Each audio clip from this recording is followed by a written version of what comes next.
The honourable member for Oxford. Well, thank you, Madam Speaker. I'll be splitting my time with the honourable member from Louis St. Laurent.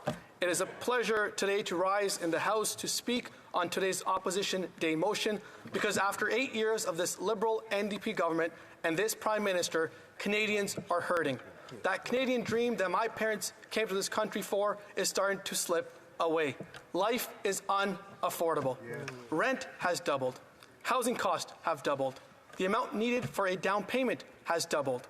Mortgage payments have doubled. They have risen over 150%, Madam Speaker. Why? All because of this Liberal NDP government's inflationary spending and fiscal mismanagement that has been continuously fueling the inflationary fire. Inflation is nearly double of where it should be, and Canadians are now paying more for heating, eating, and housing. Canada's federal debt for this fiscal year is projected to reach $1.22 trillion. And if we do the math, Madam Speaker, we're looking at nearly $81,000 per household in Canada. One household, $81,000. Madam Speaker, this Prime Minister is simply not worth the cost. This Prime Minister said, and I'm sure many members remember this, that the deficits were supposed to be temporary. Tiny deficits, not more than $10 billion. He said he would only run them modest deficits, but he broke that promise. He then promised to return to a balanced budget in 2019, but he broke that promise as well. And now this Prime Minister has broken the banks of Canadians.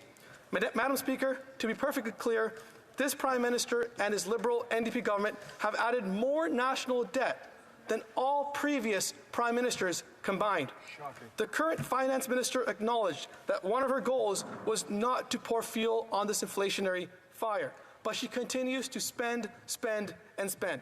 And all this inflationary spending is causing a domino effect. Mismanaged federal budgets, like Budget 2023, which is adding an additional $60 billion in new spending, is driving up our deficit.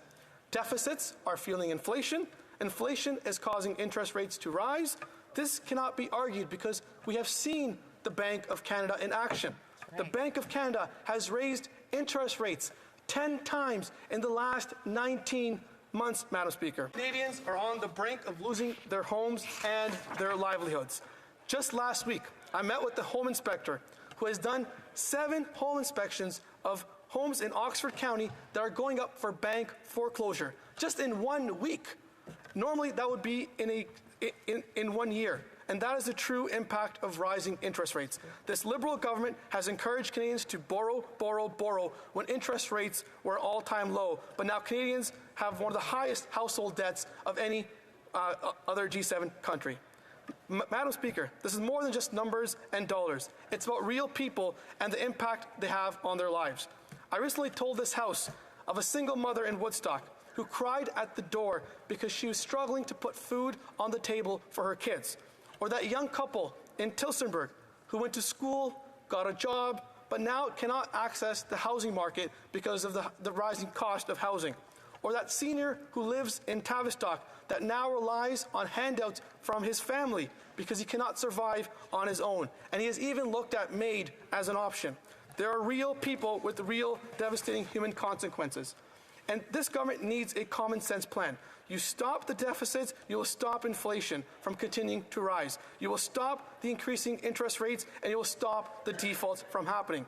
This is why we're calling on this government to bring their financial affairs in order by calling on the government to introduce a fiscal plan that includes a pathway back to balanced budgets so we can decrease inflation and interest rates. But we need a plan because we know budgets do not balance themselves, Madam Speaker. I hope all my colleagues will use this common sense, cap on spending, cut wasteful spending, balance the budget, and bring home economic stability for all Canadians. Thank you, Madam Speaker. Yeah.